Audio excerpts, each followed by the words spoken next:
supply. A plant with annual capacity of 12.7 lakh metric tons will be set up at Namrup in Assam.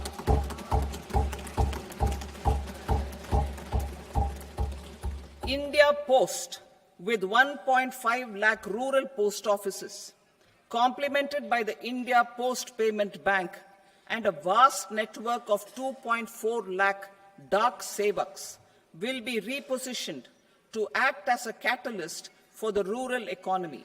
Details are at Annexure C. India Post will also be transformed as a large public logistics organization. This will meet the rising needs of Vishwakarmas, new entrepreneurs, women, self-help groups, MSMEs, and the large business organizations. Our government will provide support to NCDC for its lending operations for the cooperative sector. MSMEs as the second engine. Now I move to MSMEs as the second engine, which encompasses manufacturing and services with a focus on MSMEs numbering 5.7 crores. Currently, over 1 crore registered MSMEs, employing 7.5 crore people and generating 36% of our manufacturing, have come together to position India as a global manufacturing hub. With their quality products, these MSMEs are responsible for 45% of our exports. To help them achieve higher efficiencies of scale, technological upgradation, and better access to capital, the investment and turnover limits for classification of all MSMEs will be enhanced to 2.5 and 2 times respectively. This will give them the confidence to grow and generate employment for our youth. The details are given in Annexure D. To improve access to credit, the credit guarantee cover will be enhanced. First, for micro and small enterprises from 5 crore to 10 crore rupees, leading to additional credit of 1.5 lakh crores in the next 5 years. Second, for startups from 10 crore rupees to 20 crore rupees, with the guarantee fee being moderated to 1% for loans in 27 focus sectors which are important for Atmanirbhar Bharat. And for well-run exporter MSMEs, for term loans up to 20 crore rupees. Also for the micro enterprises, we will introduce customized credit cards with a 5 lakh rupee limit for micro enterprises registered on Udyam portal. In the first year, 10 lakh such cards will be issued. Fund of funds for startups. The alternate investment fund, AIFs, for startups have received commitments of more than 91,000 crores rupees. These are supported by the fund of funds set up with the Government of India's contribution of 10,000 crore rupees. Now, a new fund of funds with expanded scope and a fresh contribution of another 10,000 crore rupees will be set up. A new scheme will be launched for 5 lakh women, scheduled castes, and scheduled tribes, first-time entrepreneurs. This will provide term loans up to 2 crore rupees during the next 5 years. The scheme will incorporate lessons from the successful Stand Up India scheme. Online capacity building for entrepreneurship and managerial skills will also be organized. Measures for labor-intensive sectors. To promote employment and entrepreneurship opportunities in labor-intensive sectors, our government will undertake specific policy and facilitation measures. To enhance the productivity, quality, and competitiveness of India's footwear and leather sector, a focused product scheme will be implemented.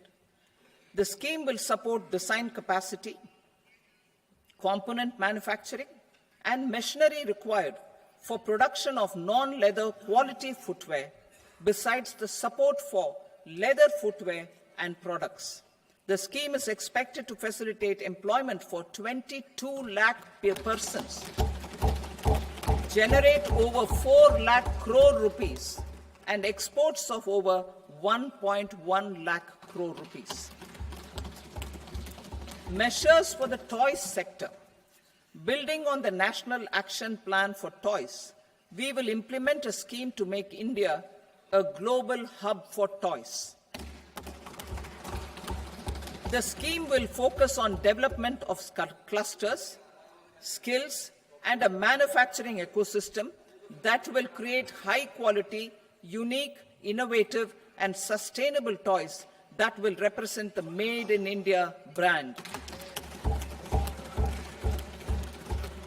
Support for food processing.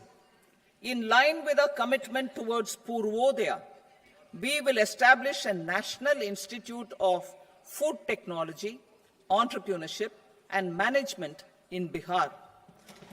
The institute will provide a strong fillip to food processing activities in the entire eastern region.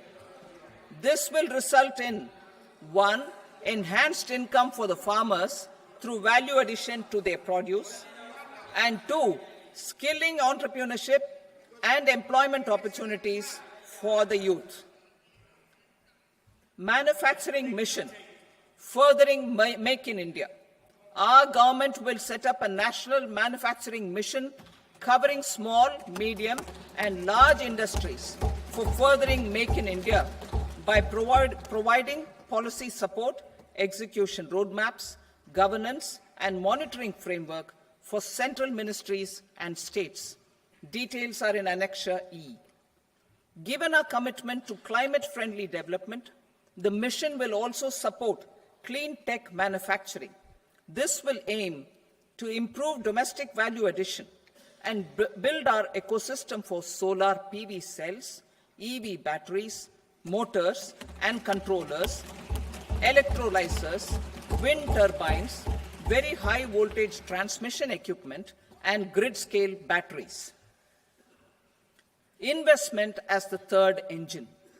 Now I move to investment as the third engine, which encompasses investing in people, investing in the economy, and investing in innovation. Investing in people. Saksham Anganwadi and Poshan 2.0. Saksham Anganwadi and Poshan 2.0 program provides nutritional support to more than 8 crore children, 1 crore pregnant women and lactating mothers all over the country, and about 20 lakh adolescent girls in aspirational districts and the Northeast region. The cost norms for these nutritional support will be enhanced appropriately. Atal Tinkering Labs. 50,000 Atal Tinkering Labs will be set up in government schools in the next 5 years to cultivate the spirit of curiosity and innovation and foster a scientific temper among young minds. Broadband connectivity to government secondary schools and PHCs. Broadband connectivity will be provided to all government secondary schools and primary health centers in rural areas under the BharatNet project. Bharatiya Bhasha Pustak Scheme. We propose to implement a Bharatiya Bhasha Pustak scheme to provide digital form Indian language books for schools and for higher education. This aims to help students understand their subjects better and in their language. National Centers of Excellence for Skilling. Building on the initiative announced in the July 24 budget, 5 national centers of excellence for skilling will be set up with global expertise and partnerships to equip our youth with the skills required for Make for India, Make for the World manufacturing. The partnership will cover curriculum design, training of trainers, and a skills certification framework and periodic reviews. Expansion of capacity in IITs. Total number of students in 23 IITs has increased 100% from 65,000 to 1.35 lakh in the past 10 years.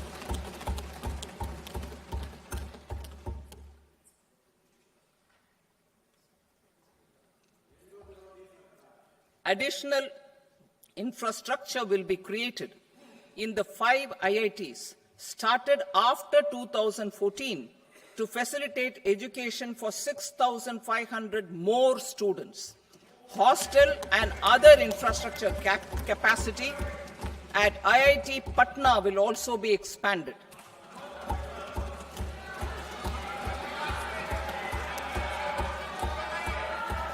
Center of Excellence.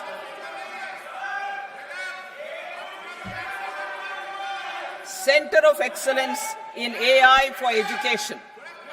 I had announced 3 centers of excellence in artificial intelligence for agriculture, health, and sustainable cities in 2023.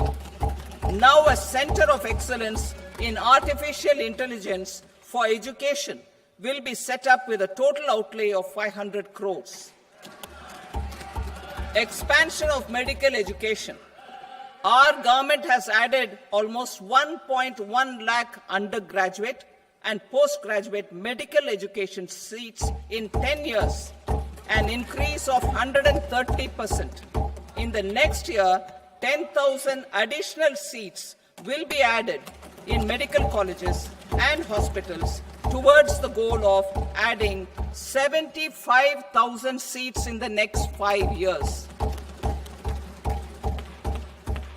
Daycare cancer centers in all district hospitals. Our government will facilitate setting up of daycare cancer centers in all district hospitals in the next 3 years. 200 centers will be established in 25-26 itself. Strengthening urban livelihoods. Our government has been giving priority to assisting urban poor and vulnerable groups.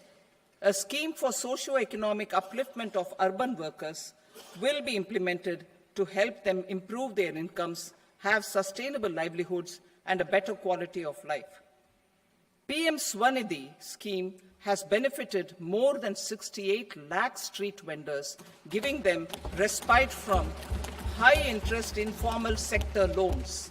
Building on this success, the scheme will be revamped with enhanced loans from banks, UPI-linked credit cards with 30,000 rupees limit, and capacity building support. Social Security Scheme for welfare of online platform workers.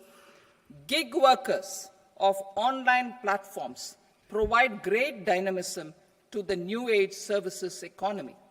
Recognizing their contribution, our government will arrange for their identity cards and registration on the e-Shram portal. They will be provided healthcare under PM Jan Arogya Yojana. This measure is likely to assist nearly 1 crore gig workers.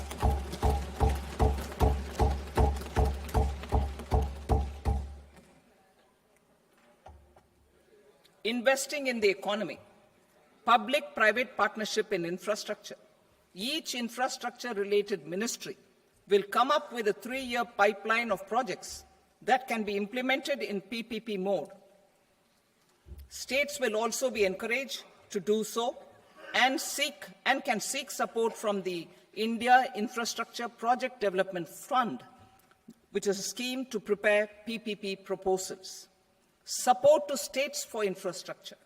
An outlay of 1.5 lakh crore is proposed for the 50-year interest-free loans to states for capital expenditure and incentives for reforms.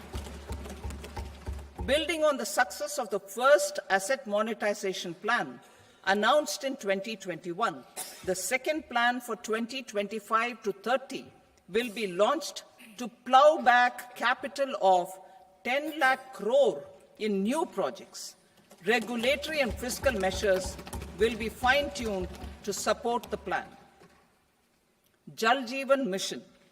Since 2019, 15 crore households, representing 80% of India's rural population, have been provided access to portable tap water connections.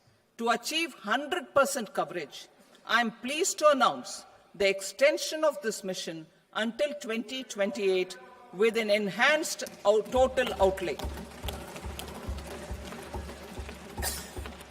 The mission's focus will be on the quality of infrastructure and O&M of rural piped water supply schemes through Jan Bhagidari. A separate MOU or separate MOUs will be signed with the states and union territories to ensure sustainability and citizen-centric water services delivery. Urban sector reforms.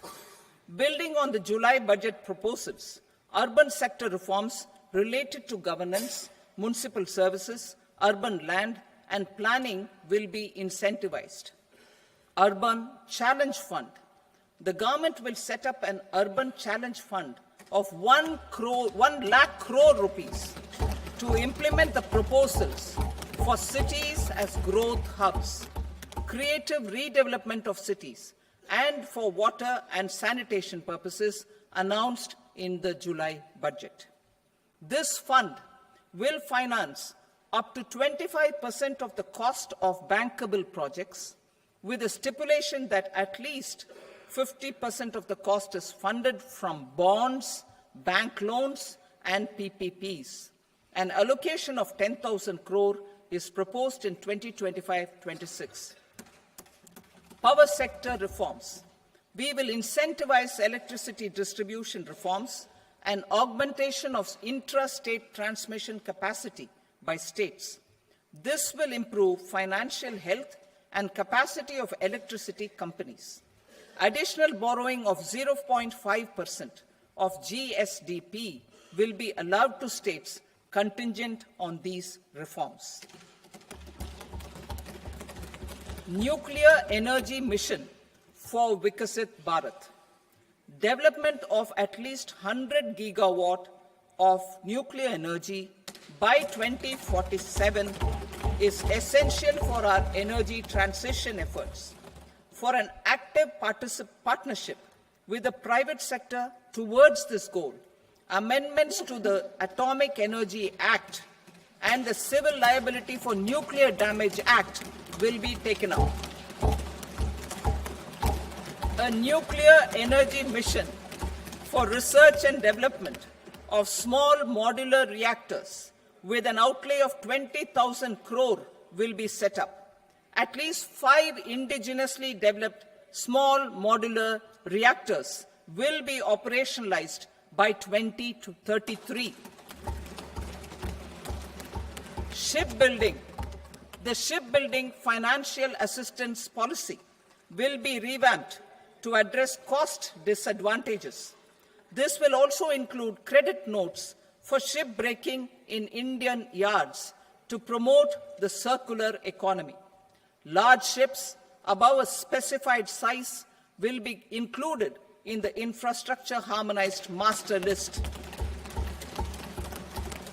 Shipbuilding clusters will be facilitated to increase the range, categories, and capacity of ships. This will include additional infrastructure, facilities, skilling, and technology to develop the entire ecosystem.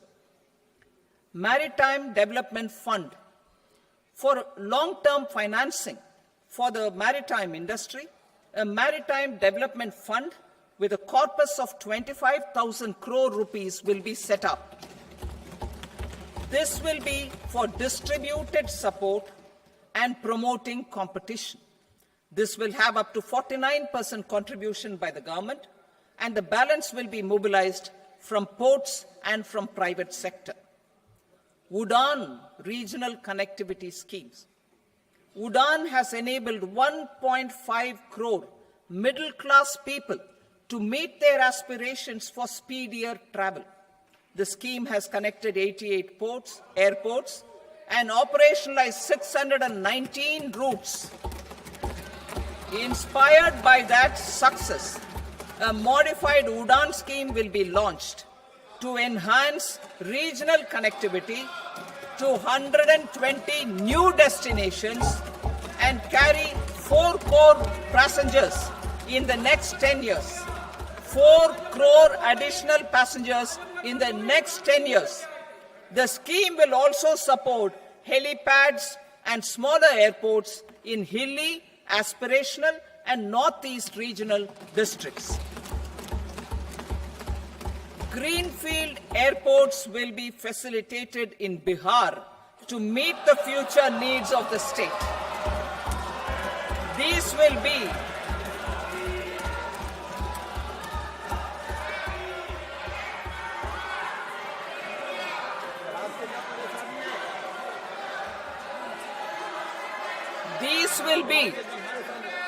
These will be in addition to the expansion of the capacity of Patna Airport and a brownfield airport in Beta. Western Kosi Canal project in Mithilanchal. Financial support will be provided for the Western Kosi Canal ERM project, benefiting a large number of farmers cultivating over 50,000 hectares of land in the Mithilanchal region of Bihar. Mining sector reforms. Mining sector reforms, including those for minor minerals, will be encouraged through sharing of best practices and institutions of a state mining index. A policy for recovery of critical minerals from tailings will be brought out. Under the special window for affordable and mid-income housing, SWAMI, 50,000 dwelling units in stressed housing projects have been completed and keys handed over to home buyers. Another 40,000 units will be completed in 2025, further helping middle-class families who were paying EMIs on loans taken for apartments while also paying rent for their current dwellings. Building on this success, SWAMI Fund 2 will be established as a blended finance facility with contribution from the government, banks and private investors.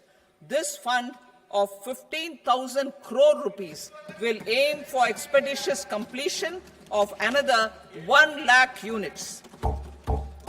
PM Gati Shakti data for private sector. For furthering PPPs and assisting the private sector in project planning, access to relevant data and maps from the PM Gati Shakti portal will be provided. Tourism for employment-led growth.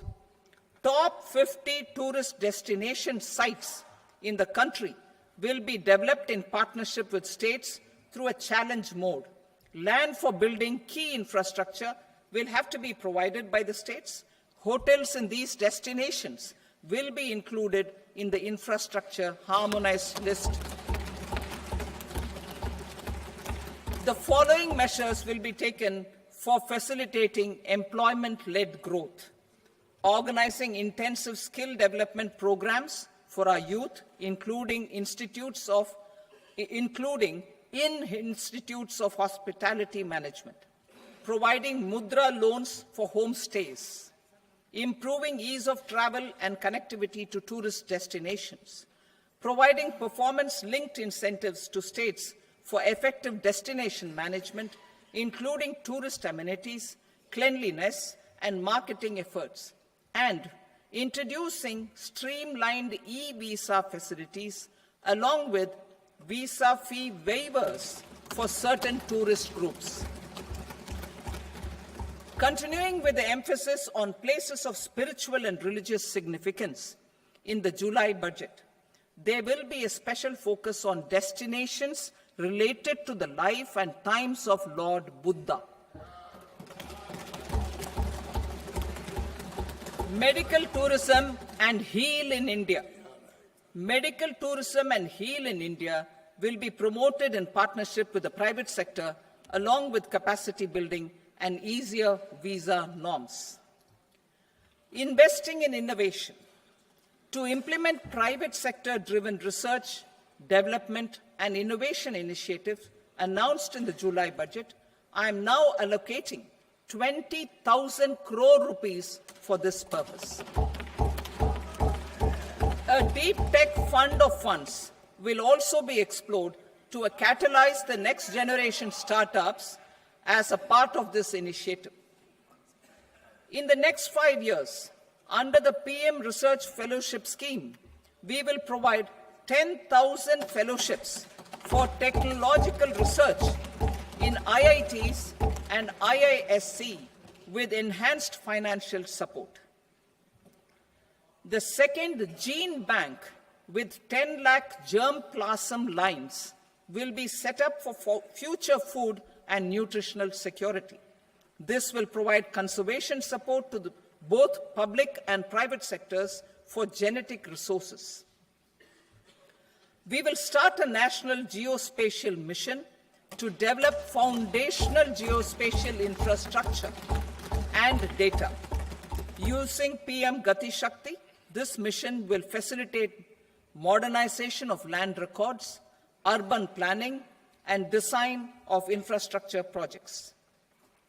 A Gyan Bharatam mission for survey, documentation, and conservation of our manuscript heritage with academic institutions, museums, libraries, and private collectors will be undertaken to cover more than 1 crore manuscripts.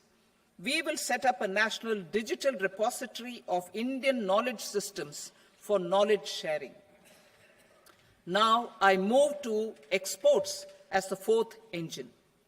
We will set up an export promotion mission with sectoral and ministerial targets driven jointly by the Ministries of Commerce, MSME, and Finance. It will facilitate easy access to export credit, cross-border factoring support, support to MSMEs to tackle non-tariff measures in overseas markets. A digital public infrastructure, Bharat Trade Net, for international trade will be set up as a unified platform for trade documentation and financing solutions. This will complement the Unified Logistics Interface platform. The BTN will be aligned with international practices. Support will be provided to develop domestic manufacturing capacities for our economy's integration with global supply chains. Sectors will be identified based on objective criteria. Facilitation groups with participation of senior officers and industry representatives will be formed for select products and supply chains.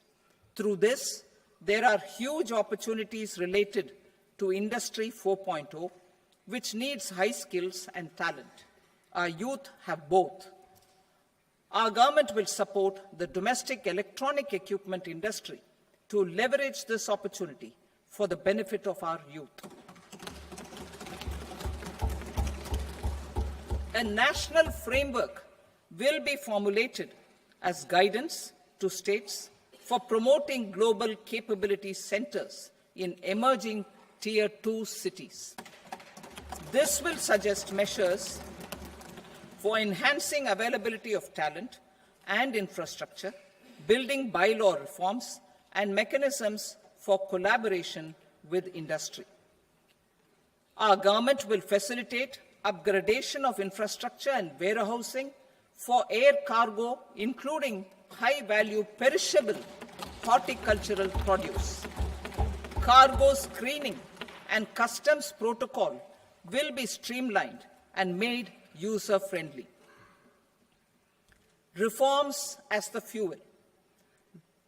Over the past 10 years, our government has implemented several reforms for convenience of taxpayers, such as faceless assessment, 2, taxpayer charter, 3, faster returns, 4, almost 99% returns being on self-assessment, and 5, Vivad Se Vishwas scheme.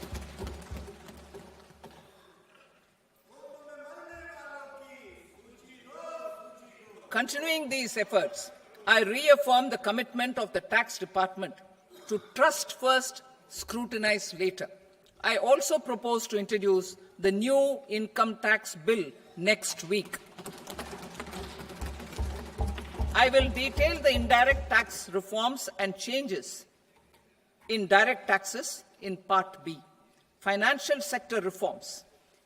The FDI limit for the insurance sector will be raised from 74 to 100%. This enhanced limit will be available for those companies which invest the entire premium in India. The current guardrails and conditionalities associated with foreign investment will be reviewed and simplified. The services of India Post Payment Bank will be deepened and expanded in rural areas. NABFID will set up a partial credit enhancement facility for corporate bonds for infrastructure. Public sector banks will develop Grameen Credit Score Framework to serve the credit needs of SHG members and people in rural areas. A forum for regulatory coordination and development of pension products will be set up. To implement the earlier announcement on simplifying the KYC processes, the revamped Central KYC Registry will be rolled out in 2025. We will also implement a streamlined system for periodic updating. Requirements and procedures for speedy approval of company mergers will be rationalized. The scope for fast-track mergers will also be widened and the process made simpler. As proposed in the interim budget, we signed bilateral investment treaties with 2 countries in 2024 to encourage sustained foreign investment, and in the spirit of First Develop India, the current model BIT will be revamped and made more investor-friendly. In the last 10 years, in several aspects, including financial and non-financial, our government has demonstrated a steadfast commitment to ease of doing business. We are determined to ensure that our regulations must keep up with technological innovations and global policy developments. A light-touch regulatory framework based on principles and trust will unleash productivity and employment. Through this framework, we will update regulations that were made under old laws. To develop this modern, flexible, people-friendly, and trust-based regulatory framework appropriate for the 21st century, I propose 4 specific measures. A high-level committee for regulatory reforms will be set up for a review of all non-financial sector regulations, certifications, licenses, and permissions. The committee will be expected to make recommendations within a year. The objective is to strengthen trust-based economic governance and take transformational measures to enhance ease of doing business, especially in matters of inspection and compliances. States will be encouraged to join in this endeavor. An investment friendliness index of states will be launched in 2025 to further the spirit of competitive, cooperative federalism. Under the Financial Stability and Development Council, a mechanism will be set up to evaluate impact of the current financial regulations and subsidiary instructions. It will also formulate a framework to enhance their responsiveness and development of the financial sector. In the Jan Vishwas Act 2023, more than 180 legal provisions were decriminalized. Our government will now bring up the Jan Vishwas Bill 2.0 to decriminalize more than 100 provisions in various laws. I now move to fiscal policy. In the July budget, I had committed to staying the course for fiscal consolidation. Our endeavour will be to keep the fiscal deficit each year such that central government debt remains on a declining path as a percentage of the GDP. The roadmap for the next 6 years has been detailed in the FRBM statement. Revised estimates for 2024-25. The revised estimate of the total receipts other than borrowings is 31.47 lakh crore rupees, of which the net tax receipts are 25.57 lakh crore rupees. The revised estimate of the total expenditure is 47.16 lakh crore rupees, of which the capital expenditure is about 10.18 lakh crore rupees. The revised estimate of the fiscal deficit is 4.8% of the GDP. Budget estimates for 25-26. Coming to 25-26, the total receipts other than borrowings and total expenditure are estimated at 34.96 lakh crore rupees and 50.65 lakh crore rupees respectively. The net tax receipts are estimated at 28.37 lakh crore rupees. The fiscal deficit is estimated to be 4.4% of GDP. To finance the fiscal deficit, the net market borrowings from dated securities are estimated at 11.54 lakh crore. The balance financing is expected to come from small savings and other sources. The gross market borrowings are estimated at 14.82 lakh crore rupees. I will now move to Part B. Indirect taxes. My proposals relating to customs aim to rationalize tariff structure and address duty inversion. These will also support domestic manufacturing and value addition, promote exports, facilitate trade, and provide relief to common people. Rationalization of customs tariff structure for industrial goods. As a part of comprehensive review of customs rate structure announced in July 2024 budget, I propose to 1. Remove 7 tariff rates. This is over and above the 7 tariff rates removed in 23-24 budget. After this, there will be only 8 remaining tariff rates, including 0 rate. 2. Apply appropriate cess to broadly maintain effective duty incidence, except on a few items where such incidence will reduce marginally. 3. Levy not more than 1 cess or surcharge. Therefore, I propose to exempt social welfare surcharge on 82 tariff lines that are subject to a cess. I shall now take up sector-specific proposals. To provide relief to patients, particularly those suffering from cancer, rare diseases, and other severe chronic diseases, I propose to add 36 life-saving drugs and medicines to the list of medicines fully exempted from basic custom duty.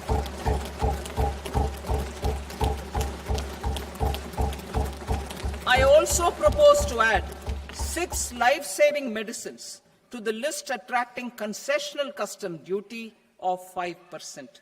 Full exemption and concessional duty will also respectively apply on the bulk drugs for manufacture of the above. Specified drugs and medicines under patient assistance programs run by the pharmaceutical companies are fully exempt from BCD, provided the medicines are supplied free of cost to the patients. I propose to add 37 more medicines along with 13 new patient assistance programs.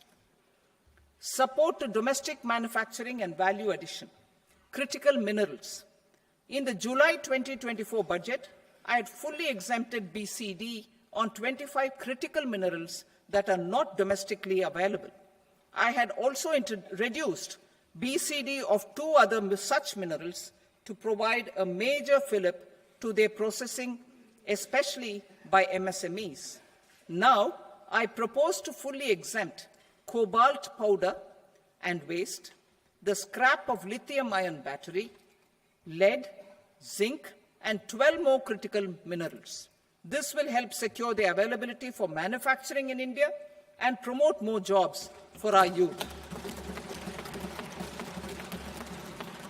To promote domestic production of technical textile products such as agro-textiles, medical textiles, and geotextiles at competitive prices, I propose to add 2 more types of shuttle-less looms to the list of fully exempted textile machinery.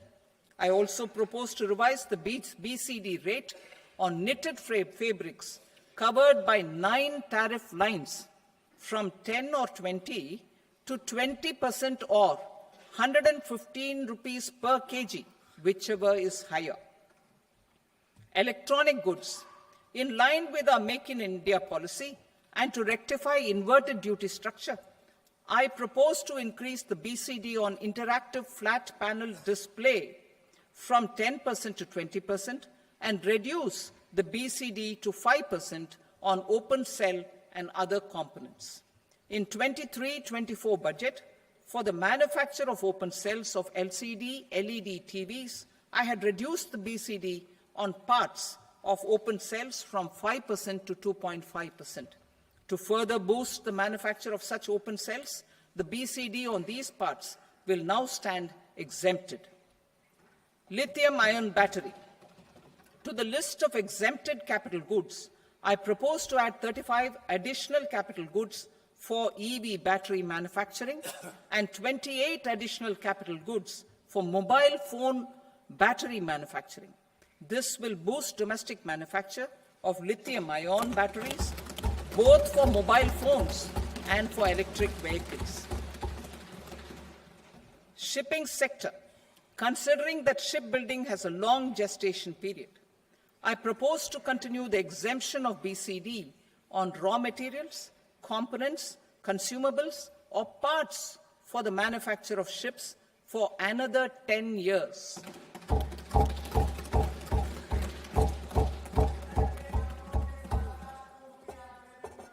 I also propose the same dispensation for shipbreaking to make it more competitive. Telecommunication. To prevent classification disputes, I propose to reduce the BCD from 20% to 10% on carrier-grade Ethernet switches to make it at par with non-carrier-grade Ethernet switches. Export promotion.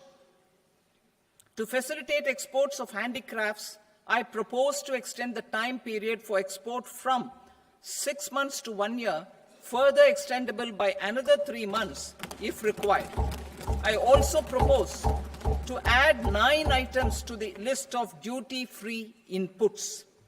Leather sector. I propose to fully exempt BCD on wet blue leather to facilitate imports for domestic value addition and employment. I also propose to exempt crust leather from 20% export duty to facilitate exports by small tanners. Marine products. To enhance India's competitiveness in the global seafood market, I propose to reduce BCD from 30% to 5% on frozen fish paste, surimi, for manufacture and export of its analog products. I also propose to reduce BCD from 15% to 5% on fish hydrolysates for manufacture of fish and shrimp feed. In July 2024 budget, to promote development of domestic MROs for aircraft and ships, I had extended the time limit for export of foreign origin goods that were imported for repairs from 6 months to 1 year and further extendable by 1 year. I now propose to extend the same dispensation for railway goods. Time limit for provisional assessment. Presently, the Customs Act 1962 does not provide any time limit to finalize provisional assessments, leading to uncertainty and cost to trade. As a measure of promoting ease of doing business, I propose to fix a time limit of 2 years, extendable by a year, for finalizing the provisional assessment. I propose to introduce a new provision that will enable importers or exporters, after clearance of goods, to voluntarily declare material facts and pay duty with interest but without penalty. This will incentivize voluntary compliance. However, this will not apply in cases where department has already initiated audit or investigation proceedings. For industry to better plan their imports, I propose to extend the time limit for the end use of imported inputs in the relevant rules from 6 months to 1 year. This will provide operational flexibility in view of cost and uncertainty of supply. Further, such importers will now have to file only quarterly statements instead of a monthly statement.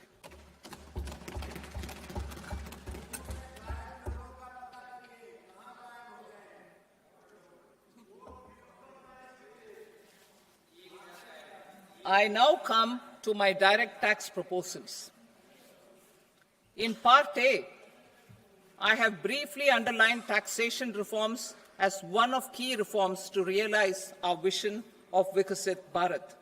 In respect of criminal law, our government had earlier ushered in Bharatiya Nyaya Sanhita, replacing Bharatiya Danda Sanhita. I am happy to inform this august House and the country that for new income tax bill will carry forward the same spirit of Nyaya in its drafting as well. The new bill will be clear and direct in text, with close to half of the present law in terms of both chapters and words. It will be simple to understand for taxpayers and tax administrators, leading to tax certainty and reduced litigation. Reforms, however, are not a destination. They are means to achieve good governance for our people and economy. Providing good governance primarily involves being responsive. The Tirukural captures this in verse 542, which reads, "Vaanokki vaazhum ulagallam, mannavan kol nokki vaazhum kudi," meaning, just as the living beings live expecting rains, citizens live expecting good governance. Our government is committed to keeping an ear to the ground and a finger on the pulse and responding while balancing our national building efforts.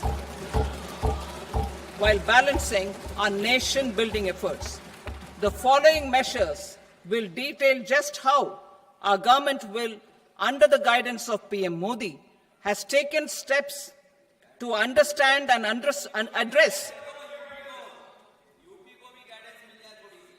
I repeat that sentence, sir. The following measures will detail just how our government, under the guidance of PM Modi, has taken steps to understand and address the needs voiced by our citizens. My tax proposals are guided by this spirit. The objectives of my proposals are as follows.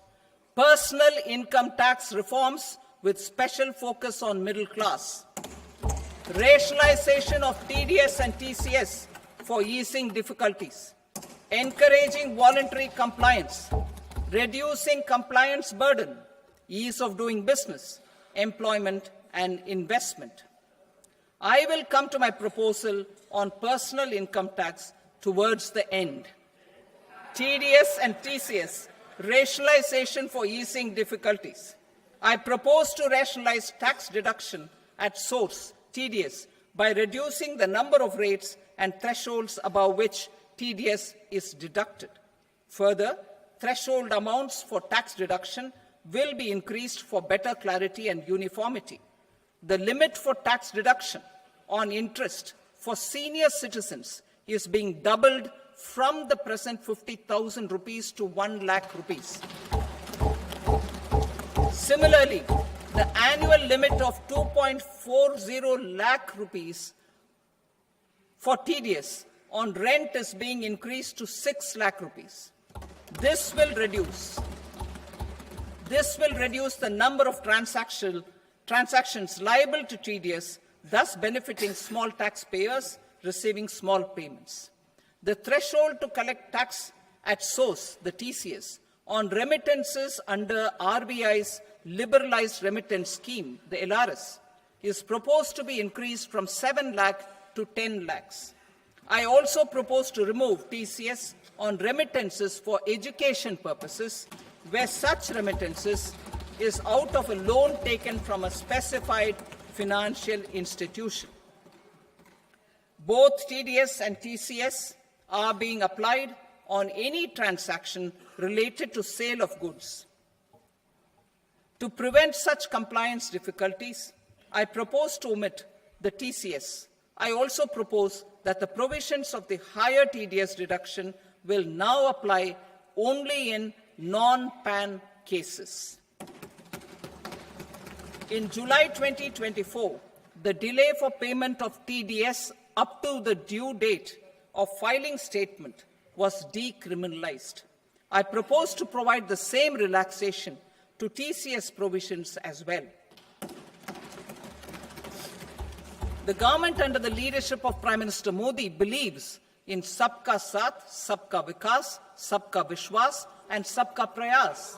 In line with this, we brought in updated return facility in 2022 for voluntary compliance by taxpayers who had omitted to report their correct income. Our trust in taxpayers was proved right. Nearly 90 lakh taxpayers voluntarily updated their incomes by paying additional tax. Taking this trust further, I now propose to extend the time limit to file updated returns for any assessment year from the current limit of 2 years to 4 years. I propose to reduce the compliance burden for small charitable trusts and institutions by increasing their period of registration from 5 years to 10 years. It is also proposed that disproportionate consequences do not arise for minor defaults, such as incomplete applications filed by charitable entities.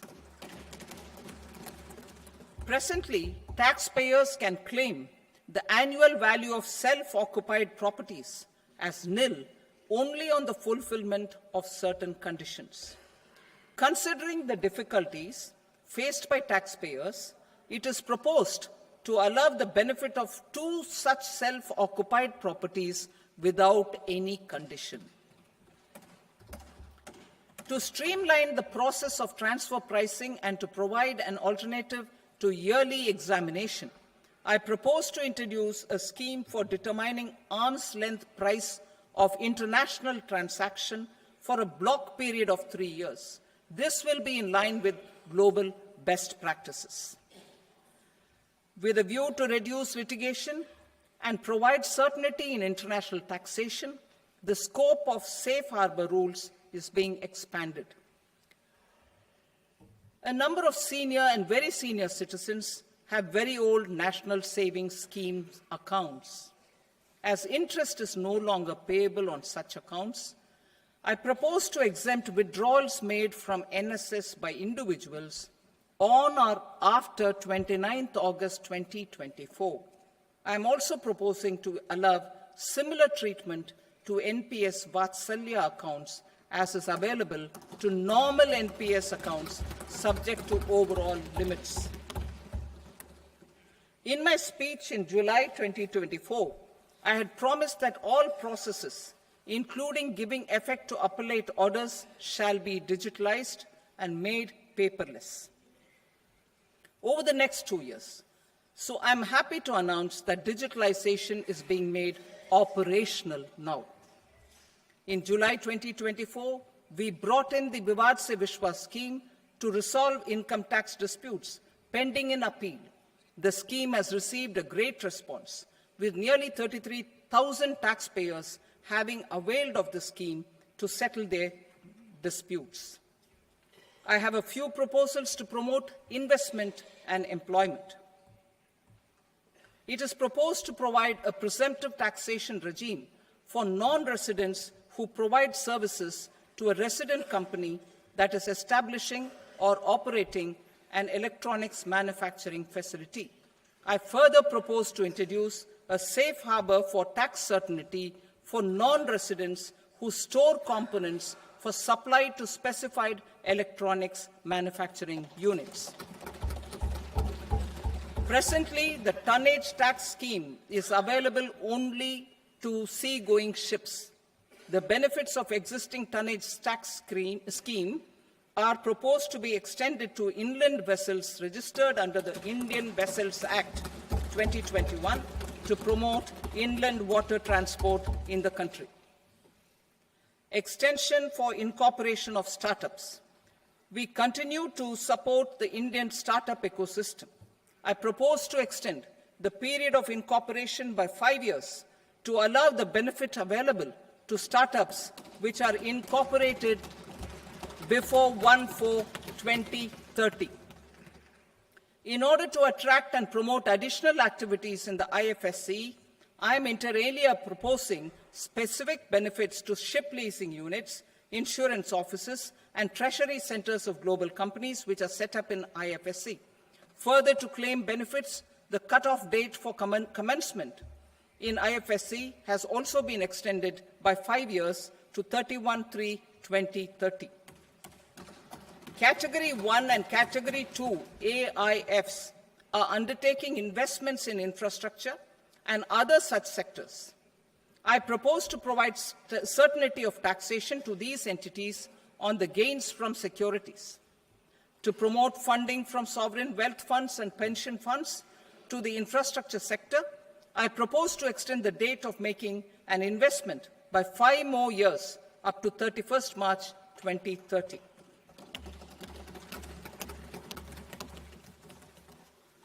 Personal income tax reforms with special focus on middle class.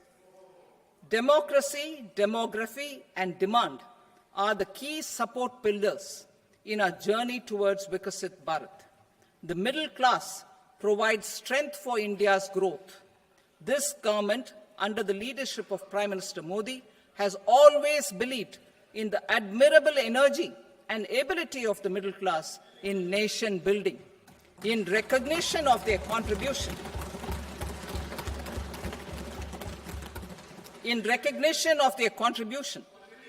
we have periodically reduced their tax burden. Right after 2014, the nil tax slab was raised to 2.5 lakhs of rupees, which was further raised to 5 lakh rupees in 2019 and to 7 lakh rupees in 2023. This is reflective of our government's trust on the middle class taxpayers. I am now happy to announce that there will be no income tax payable up to income of 12 lakh rupees.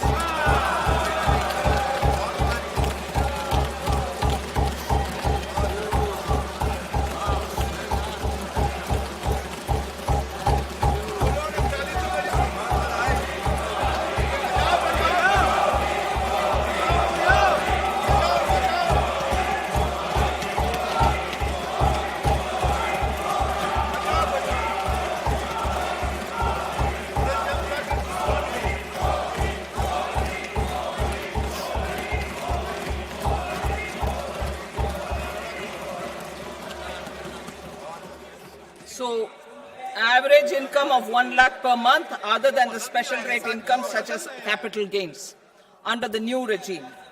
This limit will be 12.75 lakh for salaried taxpayers due to the standard deduction of 75,000.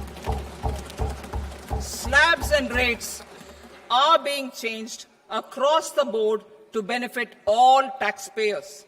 The new structure will substantially reduce the taxes of the middle class and leave more money in their hands, boosting household consumption, savings, and investment. In the new tax regime, I propose to revise tax rate structures as follows: 0 to 4 lakh rupees nil, 4.8 lakh rupees to 4 to 8 lakh rupees 5%, 8 to 12 lakh rupees 10%, 12 to 16 lakh rupees 15%, 16 to 20 lakh rupees 20%, 20 to 24 lakh rupees 25%, and above 24 lakh rupees 30%. To taxpayers up to 12 lakh of normal income, other than special rate income such as capital gains. I read that again. To taxpayers up to 12 lakh of income, other than special rate income such as capital gains, tax rebate is being provided in addition to the benefit due to slab rate reduction in such a manner that there is no tax payable by them. The total tax benefit of slab rate changes and rebate at different income levels can be illustrated with a few examples. A taxpayer in the new regime with an income of 12 lakh rupees will get a benefit of 80,000 rupees in tax, which is 100% of tax payable as per the existing rates. A person having income of 18 lakh rupees will get a benefit of 70,000 rupees in tax, that is 30% of tax payable as per existing rates. A person with an income of 25 lakh gets a benefit of 1,10,000 rupees, that is 25% of his tax payable as per existing rates. Details of my tax proposals are given in the annexure. As a result of these proposals, Honorable Speaker, sir, revenue of about 1 lakh crore in direct taxes and 2,600 crores in indirect taxes will be foregone. Mr. Speaker, sir, with this, I commend the budget to this august House.